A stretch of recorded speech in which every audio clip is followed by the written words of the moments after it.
Jasmine ജാഫറും നോറയും കൂടി മുട്ടൻ ഇടി ഉണ്ടായിരിക്കുകയാണ്. ഇടിയെല്ലാം കൈവിട്ട് പോയ അവസ്ഥയിലാണ്. പുറത്തെ കാര്യങ്ങൾ വരെ നോറ വിളിച്ച് പറയേണ്ട ഒരു അവസ്ഥ വന്നു. ബിഗ് ബോസിന്റെ റൂൾസ് അനുസരിച്ച് പുറത്ത് നടക്കുന്ന കാര്യങ്ങളൊന്നും അകത്ത് പറയാൻ പാടില്ല എന്നാണ്. എന്താണെങ്കിലും നോറ ഇത്രയും നാളും പേഴ്സണൽ ഗ്രഡ്ജ് വെച്ച് പുലർത്തിയാണ് ഈ ജാസ്മിനോട് പെരുമാറിക്കൊണ്ടിരിക്കുന്നതെന്നാണ് ജാസ്മിൻ ഉന്നയിച്ചത്. അവസാനം നോറ, ഞാൻ നിന്നെപ്പറ്റി ആരോടും ഒന്നും പറഞ്ഞിട്ടില്ല, ജാസ്മിനെയും ഗബ്രിയെ പറ്റി ആരോടും ഇതുവരെ ഒന്നും കുറ്റമായിട്ട് പറഞ്ഞിട്ടില്ല എന്നൊക്കെ പറയുന്നു. അപ്പോൾ ജാസ്മിൻ സാക്ഷിയെ വിളിക്കുകയാണ്, രശ്മിനെ വിളിക്കുകയാണ്. പറ രശ്മിൻ, ഇതുവരെ നോറ നിന്നോടൊന്നും പറഞ്ഞിട്ടില്ലേ, പറന്ന് കുത്തി കുത്തി ചോദിക്കുകയാണ്. രശ്മിനാണെങ്കിൽ രണ്ട് വള്ളത്തിലും കാല് ചവിട്ടി നിന്ന് പെരുമാറുന്ന രീതിയാണ്.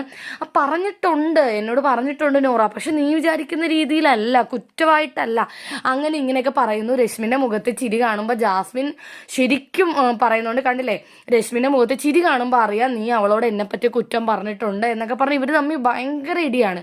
അതിനിടയ്ക്ക് അറിയാതെ തന്നെ നോറ ചോദിക്കുകയാണ്, നിനക്ക് എൻ്റെ നമ്പർ എവിടെ നിന്ന് കിട്ടിയെന്ന്. അപ്പോൾ ജാസ്മിൻ, ഏത് നമ്പർ, എവിടുത്തെ കാര്യം പറയണേ, പുറത്തെ കാര്യമാണോ എന്ന്. അപ്പോൾ നോറ ഇരിക്കുന്നുണ്ട്, അതെ, പുറത്ത് നീ എന്നെ വിളിച്ച് നിനക്ക് എൻ്റെ നമ്പർ എവിടെ നിന്ന് കിട്ടിയെന്ന്.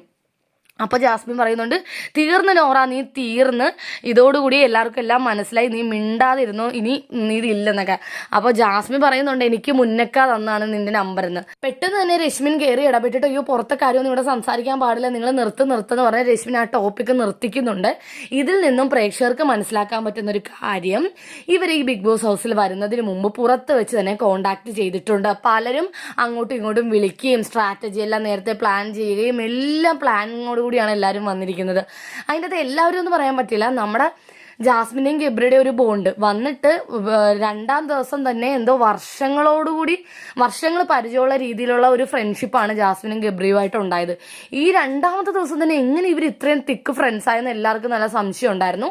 ഇപ്പം ഇതോടുകൂടി ഏതാണ്ടൊക്കെ ഉറപ്പായി. രശ്മിനും അതെ, എന്ത് സംഭവിച്ചാലും ഈ ജാസ്മിനെയും ഗബ്രിയും ഭയങ്കര സപ്പോർട്ടാണ്. അപ്പോൾ നമുക്ക് മനസ്സിലാവുന്നുണ്ട്, ഇപ്പോൾ ജാസ്മിനും ഗബ്രിയും രശ്മിനും അതുപോലെ നോറയൊക്കെ പുറത്ത് വെച്ച് തന്നെ കോണ്ടാക്ട് ചെയ്തിട്ടാണ് ബിഗ് ബോസ് ഹൗസിൽ കയറി എന്ന് ഏകദേശം ഇപ്പോൾ പ്രേക്ഷകർക്ക് എല്ലാവർക്കും മനസ്സിലായിട്ടുണ്ട്.